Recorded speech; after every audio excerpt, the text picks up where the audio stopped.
Episode 2 of Ballard starts with Ballard arriving at the lodge crime scene. She introduces herself to Detective Nalon, the man in charge. Now Nalon is unhappy that she's on his turf, but tries to be accommodating. He allows her to check the crime scene and promises to call her once he gets the ballistic report. Now before leaving, Ballard talks to the manager and checks out the CCTV footage too. Unfortunately, the murder was not caught on camera, but a suspicious man catches her attention. She quickly takes a picture before leaving. Outside, Samira waits, and Ballard tells her that they will secretly work the case together. She calls Lafont and sends him the victim's details. Now Lafont asks her to call Bosch, but she refuses. Nalon believes Yulia was killed in a robbery gone wrong, but Samira and Ballard think otherwise.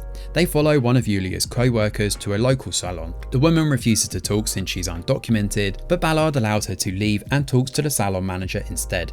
The manager tells them more about Yulia, but nothing substantial enough to be a lead. Luckily, she recognizes the unhoused man in the picture, but doesn't know his name. They head back to the office and debrief the team. Ted is frustrated to be sent on the hunting mission, while Ballard and Samira start creating the case board and going through all the evidence they've collected so far. Ballard leaves to talk to Laura's mum, but runs into Perlman. He's mad that Ballard is looking into Yulia's and Laura's cases. Ballard tells him about the connection between Sarah and Laura here, and also reminds him that all cases are important.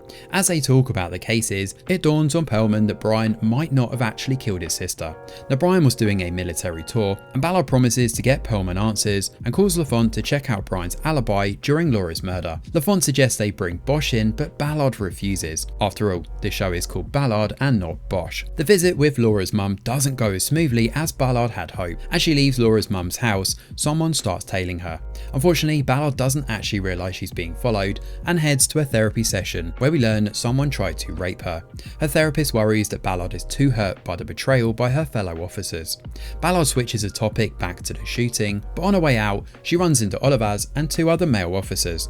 One of the officers makes a crude sexual joke, pissing Ballard off. Back at the office, Colleen finds the last advert that Laura worked on. Martina finds a possible connection between Laura and Sarah too, coming in the form of the drama club that Sarah was part of. The killer might have actually met them through acting classes, but we'll have to wait and see whether that's the case. Lafont gets an update on Brian's alibi here, forcing them to drop him as a possible suspect. It also turns out that Leighton never submitted the bullet that killed Yulia to ballistics. Ballard sends Lafont to do it instead, and Colleen offers to join him. However, Ballard visits Brian and apologises to him. Brian is relieved to hear he's cleared, but sends her away.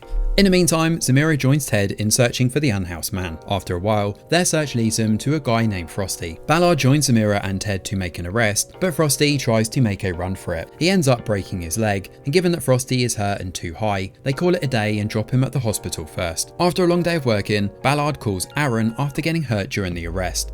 Now Aaron drops by her house and says she only calls him on the bad days. They end up sleeping together and Aaron accidentally flashes Tutu the following morning. Whoops. On the other side of town, Ballard meets with the captain after Nalon reports her for working her case.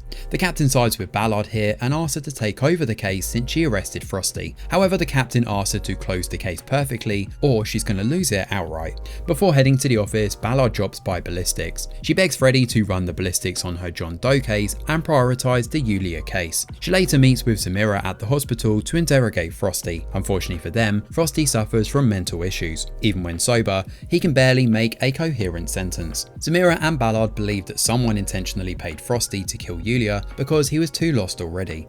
When asked about the gun, Frosty claims he buried it and it turned into roses. With no clear answers, Ballard and Samira leave. At the office, Colleen is still traumatised by her first visit to the morgue. Lafont comforts her and they get back to the case.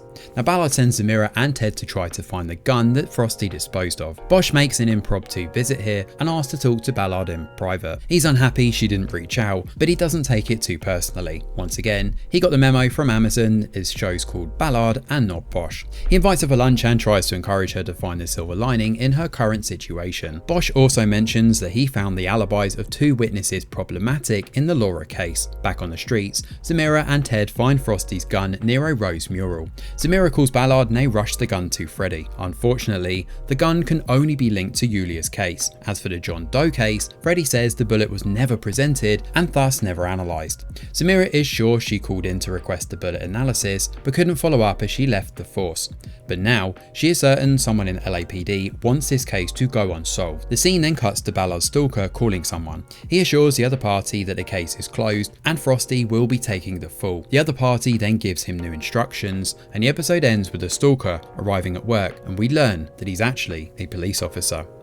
So Ballard feels betrayed by her former colleagues, and she's intent on proving her case. It seems like Samira also has an issue with Oliver's, but she is hiding the truth. Ballard is facing a lot of issues in this case, and as soon as she gets a lead, it turns out to be for nothing. They thought Brian was their guy, but he's actually innocent, and Frosty has given them nothing either. There is always someone a step ahead of Ballard, and based on the closing scene, we know he is either in the force or has some officers on his payroll.